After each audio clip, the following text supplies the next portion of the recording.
Hi! பன்னீர் sandwich குடுக்கணும் அப்படின்னு சொல்லி யோசனை பண்ணி வச்சிருந்தேன். அதனால பன்னீர்ல வந்து நேத்தே நெறைய மேரினேஷன்லாம் போட்டு ஃப்ரிட்ஜ்ல தூக்கி வச்சுட்டேன். ஸோ இன்னைக்கு காலையில அத எடுத்து பன்னீர் புர்ஜி மாரி செஞ்சுட்டு, அதில வந்து சாண்ட்விச்ல ஃபில் பண்ணி குடுத்துரலாம். இதுக்கு வந்து சீஸோ, இல்ல மயோ அந்த மாதிரி ஏதாவது நீங்க உள்ள ஃபில்லிங் வச்சு குடுக்கலாம். நான் வந்து ஒரு பக்கம் மயோனைஸ் வச்சுட்டு, இன்னொரு பக்கம் ஃபில்லிங் வச்சுட்டு, கொஞ்சமா ஆனியனும், கொத்தமல்லியும் உள்ள வச்சு குடுத்தேன். நல்லா கிரன்ச்சியா நல்லா டேஸ்ட்டா இருந்தது.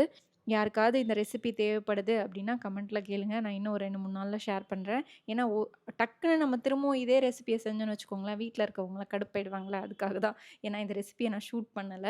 ஸோ நல்லா டேஸ்ட்டா இருந்துச்சு. அதனால தான் நான் வந்து சரி ஷேர் பண்ணலாமே அப்படின்னு நெனச்சேன்.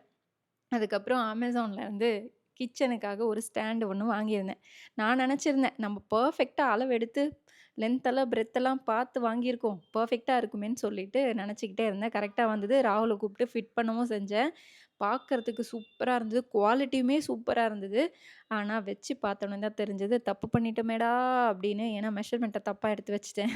அதனால எங்களால இத யூஸ் பண்ண முடியல. நான் அந்த லெஃப்ட் சைடு வைக்கலான்னு பார்த்தேன். இருந்தாலும் அங்க என்ன சொல்றது, நான் வேற ஐடியா பிளான் பண்ணியிருந்தேனா, அதனால இது எனக்கு யூஸே இல்ல. யாருக்காவது இது தேவைப்படுதுன்னா கமெண்ட்ல கேளுங்க. லிங்க்க ஷேர் பண்றேன். ஸோ இந்த மாரி இன்னொரு வீடியோல பார்க்கலாம். அதுவரைக்கும் பை.